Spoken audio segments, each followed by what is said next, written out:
காளை மாடுகளைப் போல் வட மாநிலங்களில் ஒட்டகங்களுக்கு தடை விதிப்பீர்களா என்று தேமுதிக தலைவர் விஜயகாந்த் கேள்வி எழுப்பியுள்ளார்.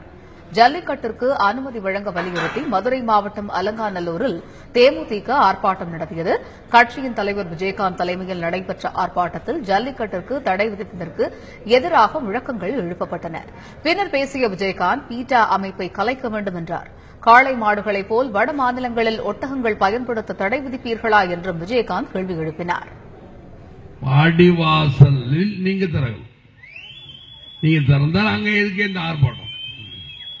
ஏன் விஜயகாந்த் உட்கார்ந்து ஏன் மத்திய மாநிலத்தை கண்டித்து பீட்டா அமைப்பை தான் நான் கலைக்கச்சேன். கேரளால யானையை கட்டி போரடிக்கிறேன். இல்ல யானை என்ன யானை அடிக்கிறேன், யானை எத்தனை வரை கொள்ளுது, யானையை தடை பண்ணுங்கதான். அது வடக்க பூரா ஒட்டகம் ஓடிக்கிட்டு எல்லா இடத்துலையும் ஒட்டகத்தை தடை பண்ணுங்க பார்ப்போம். ஒட்டகத்தை நீங்க அடிக்கல, ஒட்டகத்தை நீங்க இழுத்துட்டு போல மண்டியில ஒட்டகத்தை தடை பண்ணுங்கடா. ஏண்டா ஏதோ நாங்க என்னமோ காலமாட பிடிக்கிறோமா இவங்க வந்து கண்ட்ரோல் பண்ற ரெப்பிட்டா